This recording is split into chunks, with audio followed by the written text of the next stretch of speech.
বিশেষভাবে সক্ষম দেখিয়ে সরকারি কোটায় চাকরি পেয়েছিলেন, কিন্তু একই তিনি তো হিন্দি গানে হাত পা দুলিয়ে দিব্যি নাচছেন। আর নাচের যা বহর তা দেখে একেবারেই মনে হচ্ছে না যে তিনি বিশেষভাবে সক্ষম। সরকারি আধিকারিকের এই নাচের ভিডিও প্রকাশ্যে আসতেই সোশ্যাল মিডিয়ায় বিতর্কের স্রোত বইতে শুরু করেছে। সকলের মাথায় একটাই প্রশ্ন, বিশেষভাবে সক্ষম হয়ে কিভাবে এত ভালোভাবে তিনি নাচছেন।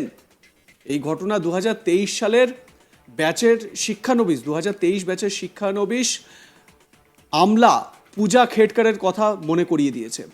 মধ্যপ্রদেশের ওই তরুণী সরকারি আধিকারিকের নাম প্রিয়াঙ্কা কদম। তারই নাচের ভিডিও এখন সোশ্যাল মিডিয়ায় ঘুরে বেড়াচ্ছে। জানা গেছে মধ্যবিত্ত পরিবারের মেয়ে প্রিয়াঙ্কা বহু প্রতিবন্ধকতা পেরিয়ে তিনি সরকারি চাকরি পান।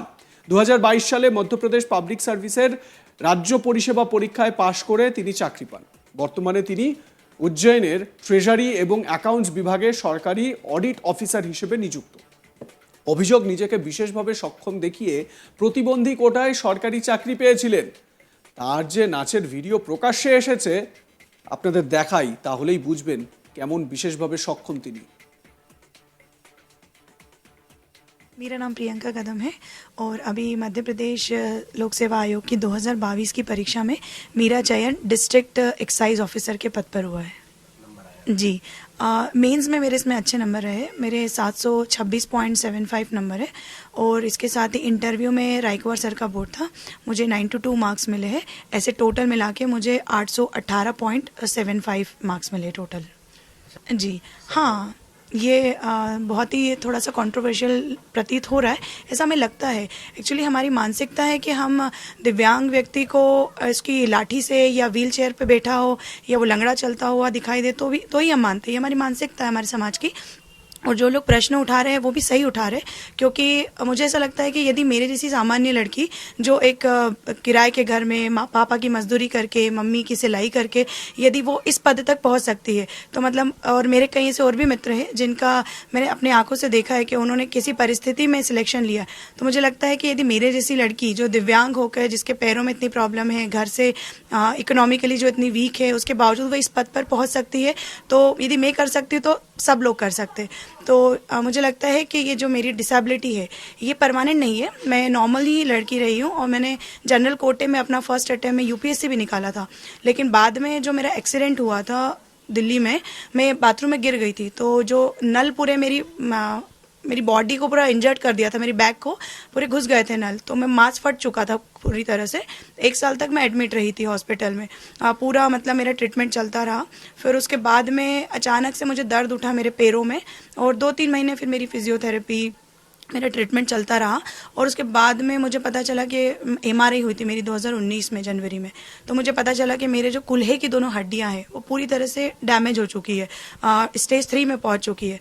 फिर डॉक्टर को दिखाया तो उन्होंने मुझे बताया कि तुम्हारी जो बेटा हड्डियां हैं वो पूरी तरह से अंदर से गल गई है। इसको एवियन बोलते हैं, एवेस्कुलर नेक्रोसिस, मतलब जो हमारी बॉडी की सबसे लॉन्गेस्ट बोन होती है, थाई बोन, फीमर बोन, तो उसका हेड जो है वो पूरा नेक्रोज कर गया था, डेथ हो गई थी उसके माँ की, तो वो काम नहीं कर पा रहा था, जिसकी वजह से मेरे पैर में भी छोटे बड़े पैर हो गए थे और उसकी वजह से जो बॉल हमारा जिस सॉकेट में घूमती है वो सॉकेट भी मेरा इंजर्ड हो गया था। तो फिर डॉक्टर ने मेरी मल्टीपल, मतलब 3 से 4 साल में मेरी मल्टीपल सर्जरीज करी। पहले कोर डिकम्प्रेशन थेरेपी करी, फिर उसके बाद में एक पैर में मेरे जो एक लेफ्ट पैर में पहले हुआ था मेरी सर्जरी, उसमें एक रॉड यानी कि स्टेम डाली उन्होंने, एक कटोरी डाली है और एक बॉल जिसके अंदर वो सॉकेट में लगती है और एक लाइनर, इस तरह के 4-4 पार्ट्स दोनों तरफ 40 से 50 टाके लगा के मेरी बायलेटरल सर्जरी हुई है। तो उसके बाद मुझे 1-1.5 साल लगा, मैं वॉकर से चलती थी, थोड़ा स्टिक लेके चलती थी। अभी भी मुझे डॉक्टर ने सजेस्ट किया है कि मैं स्टिक लेकर चलूं, पर चूंकि मेरा खुद का सेल्फ कॉन्फिडेंस है कि मैं कॉन्फिडेंट फील करूं, तो मैं बिना स्टिक के कभी सहारे से चलती हूं, कभी दीवार पकड़ के, कभी मम्मी हमेशा साथ रहती है, दोस्त मित्र साथ रहते हैं, तो उनका सहारा लेके ही मुझे चलना पड़ता है। रही बात कंट्रोवर्सी की, आप जैसे डांस का बता रहे, तो हाँ, मुझे डांस करना एक्चुअली मुझे बचपन से ही बहुत पसंद था। तो अभी भी जैसे मेरा नेचर ही है कि मैं बैठे बैठे भी बहुत अच्छे से डांस कर लेती हूँ, तो लेकिन मेरे अंदर इच्छा रहती है, तो मैं जिस दिन मुझे पता होता है कि आज स्पेशल ओकेजन है, कहीं हमें घूमने जाना है किसी, तो ये लाइफ है, खुश रहना मुझे पसंद है, तो मैं चाहती थी कि तो मैं कभी पेन किलर पहले खा लेती थी या पहले डांस करने के बाद कभी पेन किलर खा लेती थी, थोड़ा रेस्ट कर लेती थी, तो मुझे लगता था कि मैंने अच्छे से अपना लाइफ स्पेंड कर ली है और अच्छा लगता है मुझे इस तरह से। तो मैं 5-10 मिनट आराम से थोड़ा सा कर लेती हूँ, दर्द होता है तो फिर पेन किलर खा लेती हूँ। तो इस तरह से मुझे लगता है कि हाँ कर सकती हूँ। मुझे ऐसा सबको लगता है कि एक लड़की दिव्यांग है तो डांस नहीं कर सकती। इवन अभी थोड़े दिन पहले मैंने न्यूज़ में सुना था कि दिव्यांग लोगों का गरबा भी हो रहा है। तो मुझे लगता है कि दिव्यांग सब कर सकते हैं, क्योंकि दिव्यांग लोगों का सिर्फ 1 या 2 पार्ट्स उनके इंजर्ड होते हैं, लेकिन उनकी पूरी बॉडी थोड़ी ना होती है। डिसेबिलिटी में कुछ ना कुछ एबिलिटी होती है। हम तो दिव्यांग बोल ही रहे कि दिव्य अंग है कोई। तो मेरे अंदर मुझे लगता है कि मेरी पॉजिटिविटी, मेरा ज़ील, काम करने का जज्बा, निरंतर प्रयास करने का जज्बा, आज भी मुझे लगता है मैं हमेशा सीखती रहूं, आगे बढ़ती रहूं और अपने जैसे कई लोगों को, मेरी जो आइडियल है वो अरुणिमा सिन्हा जी है।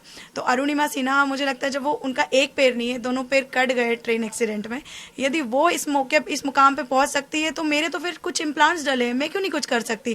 एक छोटा सा डांस करके, 5 मिनट डांस करके मुझे लगता है कि मैंने बहुत बड़ी उपलब्धि अचीव कर ली है। तो ये मेरे लिए बहुत मोटिवेशन का काम करता है और मुझे लगता है 5 मिनट के डांस के बाद मैं घंटों काम कर सकती हूँ। तो ये मेरे लिए बहुत पॉजिटिविटी की बात है, मेरे लिए और मेरे माता पिता के लिए भी। आप जिस मुकाम पे आज हैं, इसमें घर वालों का, परिवार का या अपने रिश्तेदारों का कितना सहयोग रहा आपको? बहुत बहुत बड़ा सहयोग है।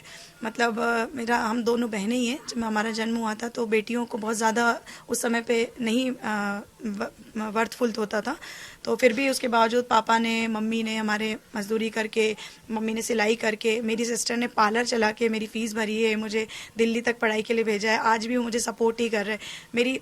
आज ये मेरी 5वीं गवर्नमेंट जॉब है, लेकिन 1 ही साल की।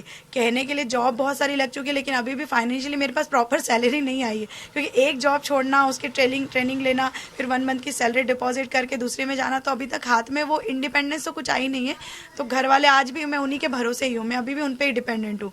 तो मेरे घर में पापा का, मम्मी ने मुझे एक छोटी बच्ची की तरह पाला है। मतलब जब मैं कंप्लीट बेड रेस्ट पे होती थी तो एक छोटे बच्चे को पालना और एक बड़ी बच्ची को पालना, मतलब डब्बे में वो मेरे को सूसू पोटी कराना, मेरे को एक बच्ची की तरह उठा के वॉशरूम लेके जाना, मुझे डॉक्टर के पास ले जाना, व्हील चेयर धक्का लगाना, स्ट्रेचर पे लेटाना। मतलब इन्होंने वो फेज देखा है जो, मतलब कि भगवान करे वो किसी को भी ऐसा ना दे, क्योंकि हमारी तो कंडीशन भी नहीं थी, ना हमारे पास पैसे थे, समझ ही नहीं आ रहा था एकदम से क्या हुआ।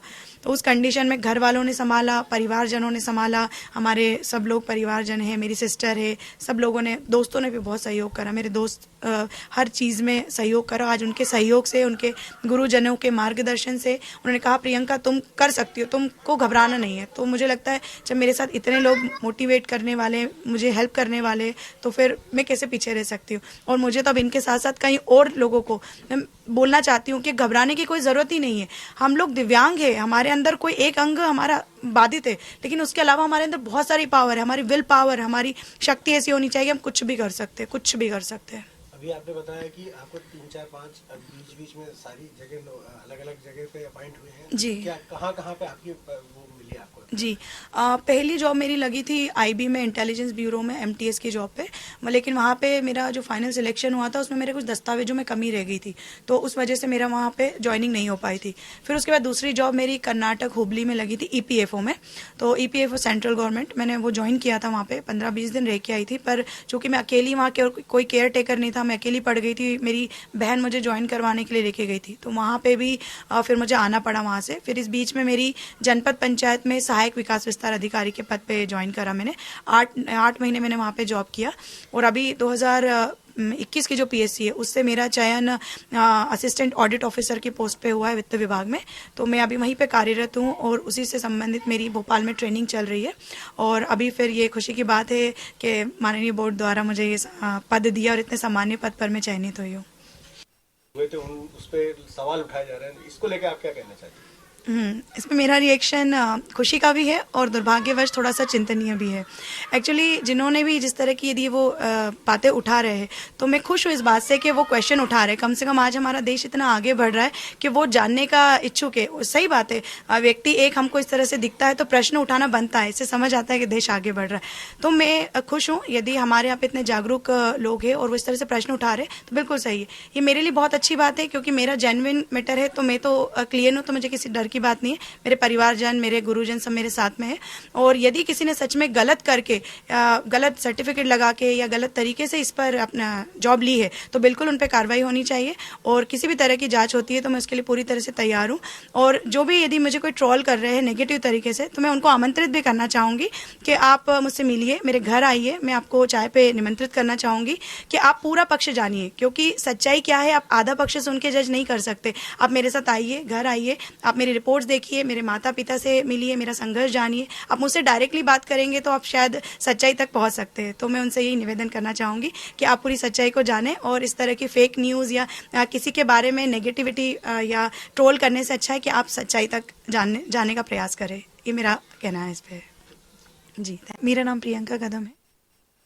প্রিয়াঙ্কার এই নাচের ভিডিও দেখে আপনার মত কি জানাতে থাকুন, দেখতে থাকুন আজ তাক বাংলা, সাবস্ক্রাইব করুন ইউটিউব চ্যানেলটি।